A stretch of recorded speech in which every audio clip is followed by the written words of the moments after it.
Hello, everyone. Welcome to ELI, the only podcast in India where we bring a new founder on every episode to talk about their journey and their story of building a startup. And today we have with us Nitin Lahoti, who is the co-founder of Mobisoft, which is a digital product development company. Hi, Nitin. Welcome to ELI. Hey, hi, Priyaranjan. Thanks for having me on a ELI chapter. Appreciate it. Thanks for joining. Our pleasure. Nitin, to start with, uh, would you be kind enough to introduce yourself to our audience? Tell us a bit about your journey, primarily before entrepreneurship. So, where did you grow up? Where did you study? And how did you arrive at entrepreneurship? Sure. So I'm originally from a very small village near to Pune. So I'm from Ahmednagar, and one of the village from Ahmednagar, I would say. Uh, I moved to Pune for my education. I did my engineering in a computers, and image right after my graduation, I got opportunity to start something my own in a IT field. So I started off IT company, a small service company, specifically in the area of web development and Mm-hmm. educational product development. And Okay. that's how I got opportunity to start working on my own company. Uh, that I ran for 2, 3 years, and that also taught me like basic foundation of how to run a business from scratch. Mm-hmm. While I was doing that, I teamed up with my college mates, my classmates, and we thought of starting a new venture, which will completely focus on a mobility. Back then, I'm talking about 2009. Mm-hmm.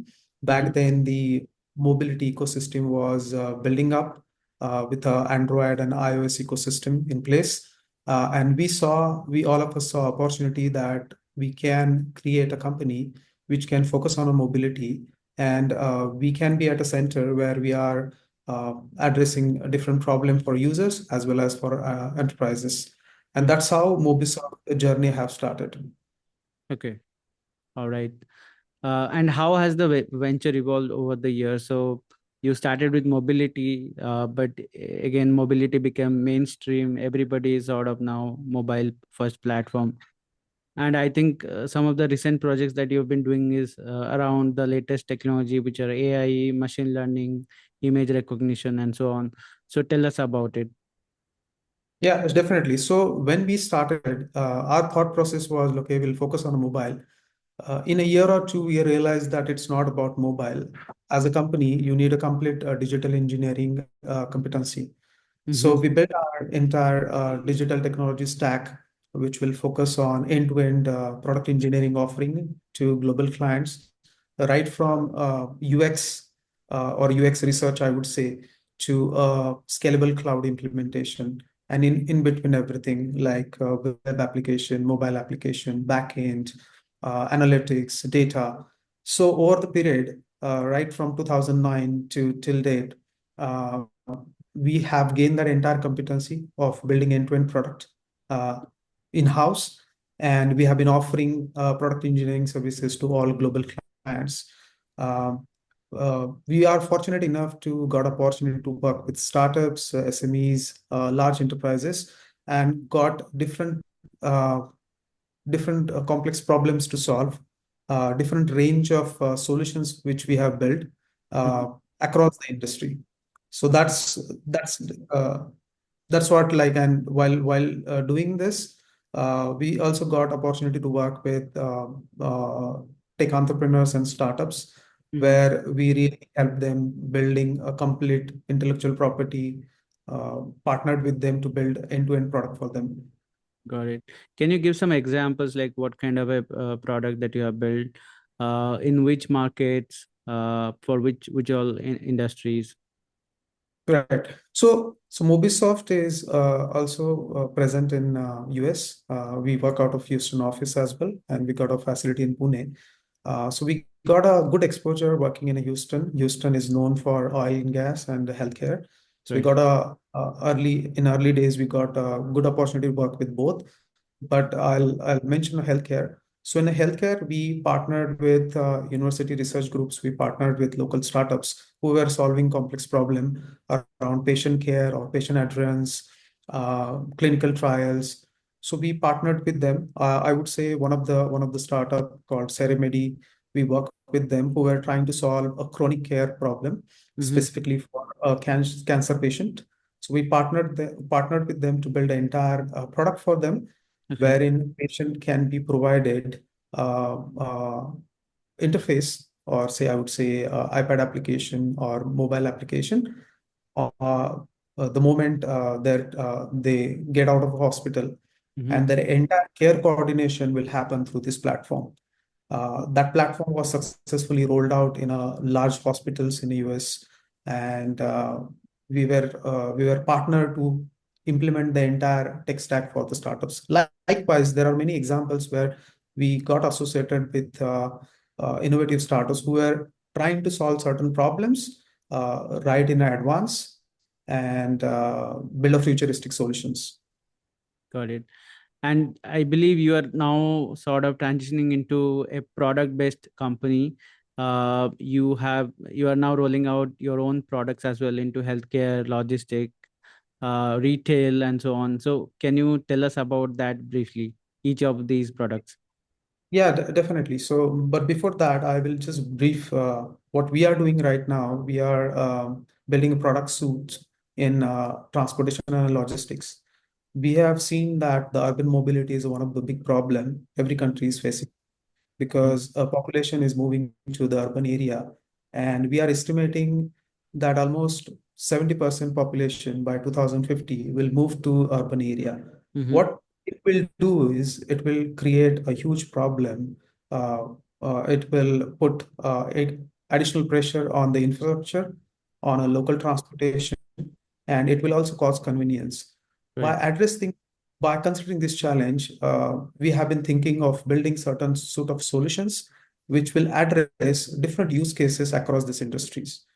Mm. So we solutions around public transportation, around campus transportation, around patient transportation uh, in the sector of non-emergency medical transportation, corporate transportation, where we see that major commute happens between the corporates or corporate employees, and they either take the private vehicle or public vehicle or the facility which corporate provide to them.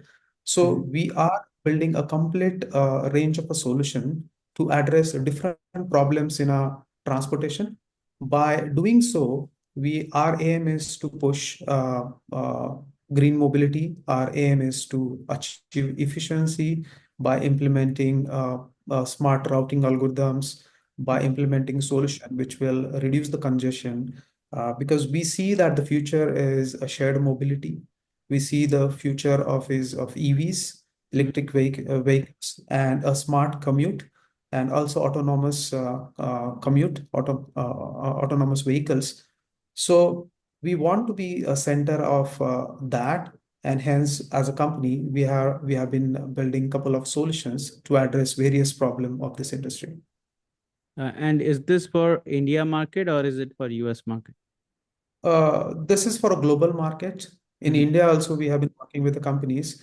We got almost 50 plus deployments for various clients, and we are offering this as a off-the-shelf solution to different clients and tailored those as per their specific requirement, because every country, every client has a regulatory requirement, data privacy requirement, and sometimes it is, and they also have their own custom requirements. So sometimes it is difficult for you to offer that as a SaaS solution. Mm-hmm. Hence, we chose a route of offering that as a flavored solution, off-the-shelf solution to the clients who really want to solve some problem and they need a technology, and we become their technology partner to provide solution and also managing the entire life cycle of that solution. Got it. I was going through your website, and I think the company is now very vocal about AI. You're offering multiple services and solutions around AI, around RAG, AI consulting, generative AI, agents development, and so on. Can you tell us about that? What all services that you are providing around AI and yeah, go on. Yeah, definitely. So in AI space, still it's emerging and a new space for most of us, and there are a lot of possibilities. And what we have seen, what all of us have seen, suddenly, the moment we saw the ChatGPT Hmm. and what wonder ChatGPT and LLMs are doing, that sparked possibilities of AI, mainly Gen AI, and it has started addressing many use cases. So us right now, we are in a transition phase where we are also gaining the competency, because Mm-hmm. there are a lot of areas where you can address. So right now, as a company, strategically, we are building our competency around Gen AI. Okay. At the same time, we are building a solution accelerators using AI. We are building a solution accelerator using RAG, which can be offered to the enterprise for knowledge retrieval. Hmm. At the same time, we are offering a consultation to the companies who really want to use AI and have a AI enablement in their existing product. So it's not just about building completely new mm, agents or building completely new AI-driven service, but sometimes you have a legacy system, you have existing system, you Hmm. want to bring a edge to those system by having AI capabilities or leverage the AI capabilities. Hmm. So we are helping global clients to have that AI enablement in their existing system without disturbing their service offerings to their stakeholders or users. Uh, and we are doing that by utilizing the existing ecosystem, because you got multiple LLMs available in the market. You Hmm. got cognitive services offered by all the big companies out there, including Google and Amazon. uh, it is a time where you don't have to innovate, Hmm. but have a consultative approach or have a partnered approach where you can utilize the ecosystem and provide a solution to the clients. And that's what we are doing uh, with the Got AI. it. Got it. I think ChatGPT came out in 2022, and from 23 onwards, every company is sort of at least trying to understand what is AI, what is this AI, how we can leverage this technology. Competitors are going ahead with this. How can we embed this? So there was a sudden interest from the entire business community. Every CXO is now reading some research paper on AI, how AI is being used in manufacturing, in retail, in travel, and so on. So you being a service provider around that, can you tell us what kind of conversations that you are having with your clients or your prospects? For what use cases they reach out to? What kind of discussions are you having with them? Interesting question. Every client have a different story. So I will give you a few examples, I would say. Yes. One of the client long back approached us saying that they are doing traditional photo shoots Mhm. for their range of products, mainly for e-commerce. Is Okay. there any way for automating that shoot by leveraging the latest model or Gen AI, I would say? Hmm. So that is one of the use case.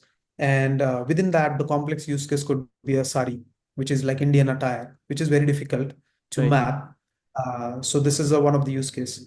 Likewise, I would say e-commerce client who asks that, okay, hey, I want because I am spending too much time on manually adding the descriptions of all the products Hmm. and making those SEO friendly and filling up all the details in their product catalog.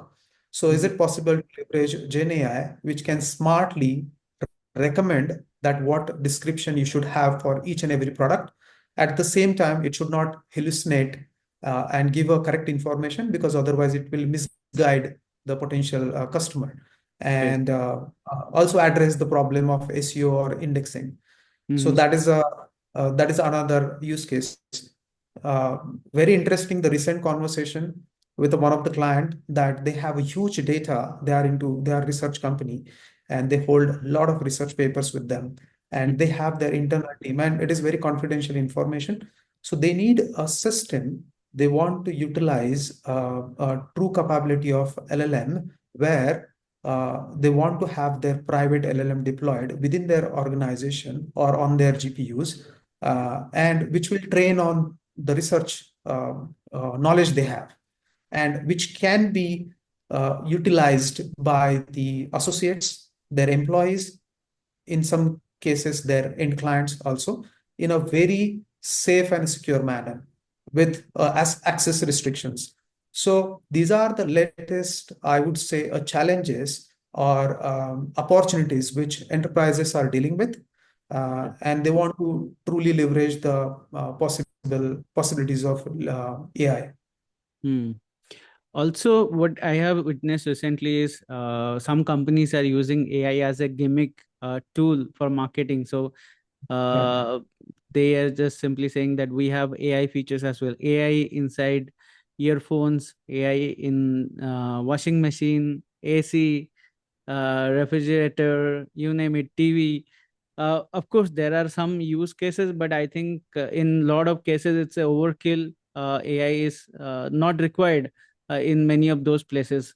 Have you been facing some clients who are sort of asking you, hey, implement this small AI feature and we will probably use it as a marketing tool? It is very obvious because see, everyone is looking for a differentiation, and AI is a buzzword which typically attracts potential customers and also investors. I would say investor likes that you have AI enablement in the product. Right. So it is very obvious in a nature that every client or every next person wants to have AI capability in their product. But Mm. our take is always on whether it is really solving a problem. Is it ROI driven?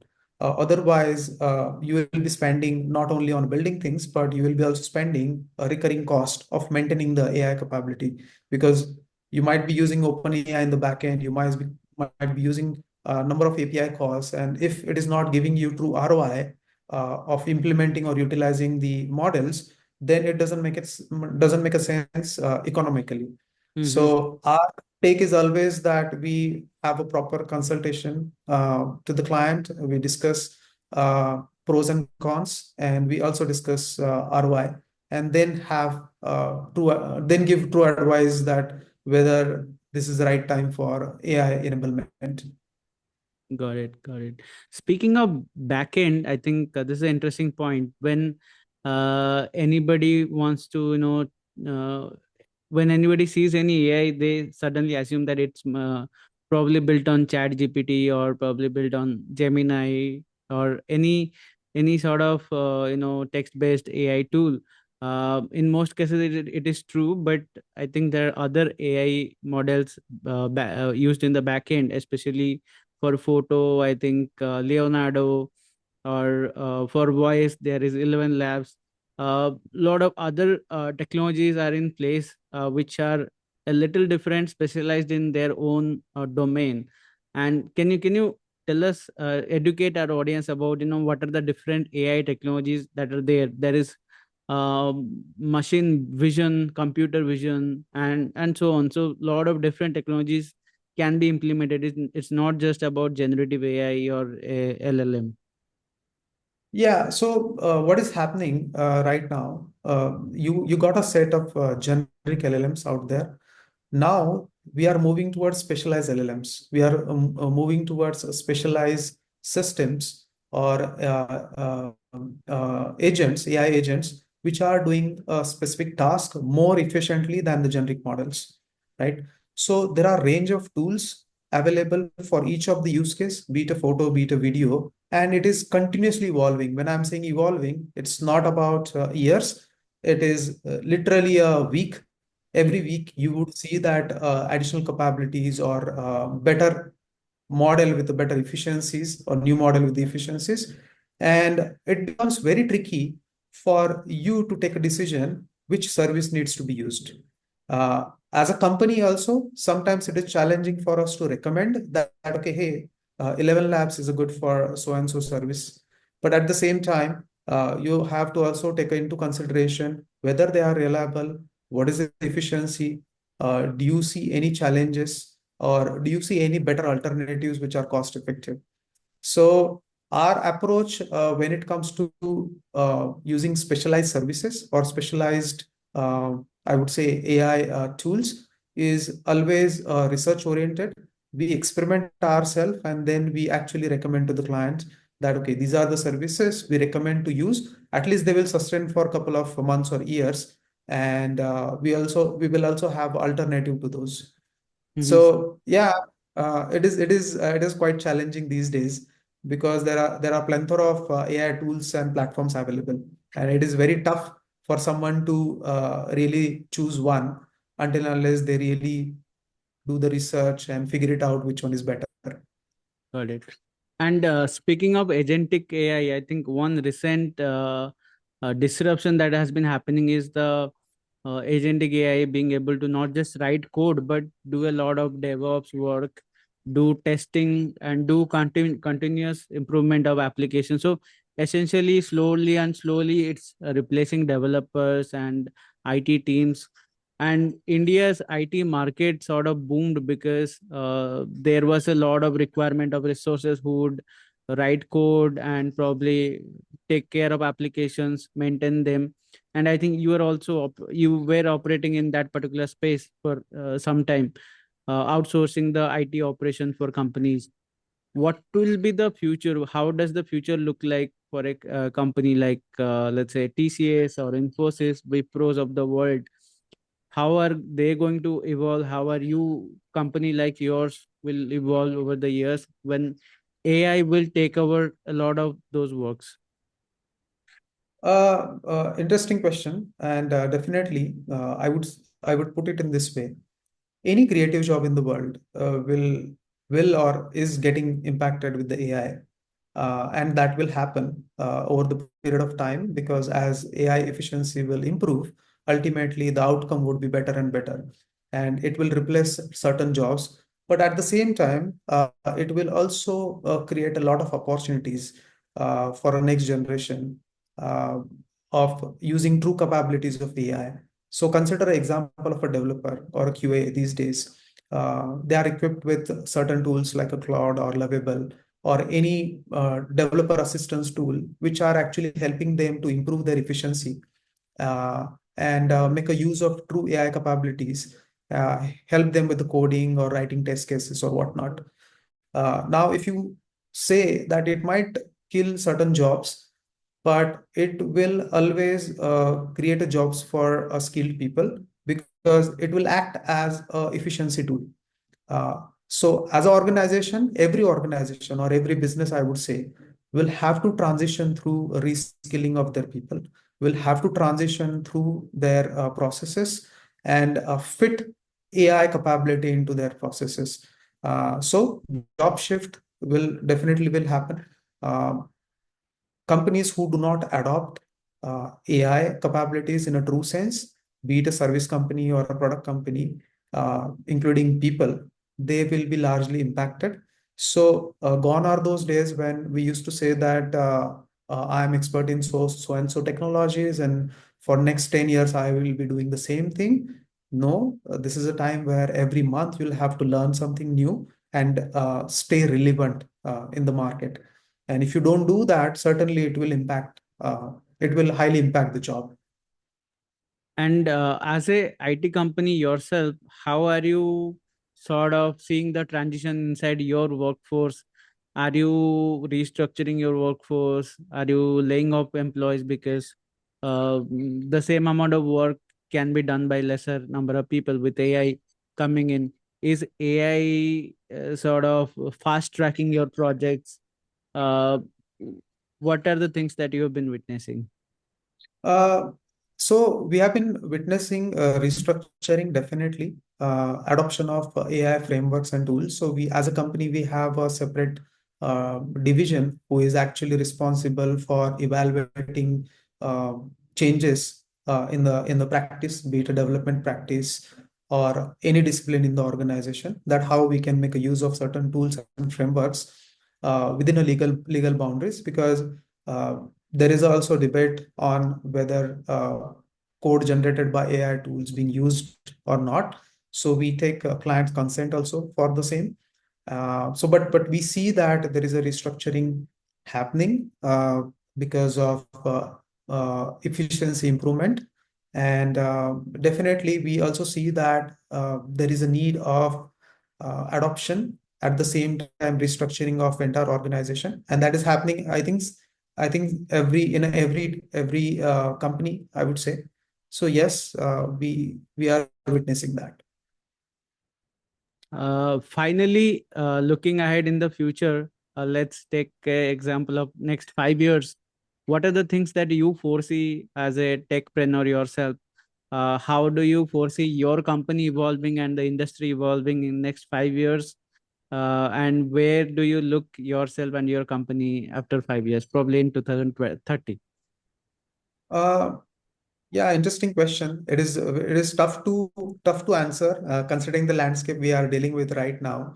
But what we have as a company plan ahead is to really build subject matter expertise in certain industries, truly use capabilities of a technology, digital technology at the same time AI and ML capabilities, and build products which are truly solving some problem, and build our entire story based on the product, and keep service as a backbone to support products. So it's more of productized services what we foresee. And what we have been seeing that clients are impatient. They need something quick with less resources. And with the service, not every time you can achieve that. So the time will be that most of the companies, what you would see, that they will have something off the shelf. Even though they are offering services, they will have either solution accelerators, they will have something agentic AI component built or services built, and they want and the client want those services quickly, so that without wasting a lot of resources and time, they can really adopt that technologies, or they can leverage the off-the-shelf models available. So as a company, we see that we are getting transitioned from services to the product, but at the same time, you would require services to even a product implementation. All right. Uh, Lastly, before we close, any message you would like to leave for other entrepreneurs out there who are listening to you, how they should start out, how they should perceive entrepreneurship, especially in a time when AI is there, a lot of technology is changing. Probably the earlier models of entrepreneurship will not work in future. What would be your advice? I would say do a lot of research before you are starting either product venture or service venture, because any wrong move can disrupt. Because I'll give you example. Like, you have a video startups who is like creating AI based videos, AI generated videos, and tomorrow Google or someone just launching a service which will kill your product idea right away, because they are offering that as a by default service. So for budding entrepreneurs, I would say that choose your idea wisely when it comes to building a product, and at least see that for next there has to be a strong differentiation, and difficult for someone to kill your idea is a is it should that should be your USP. And yeah, I mean, rest. I think the new age generation is smart enough. They got all the resources.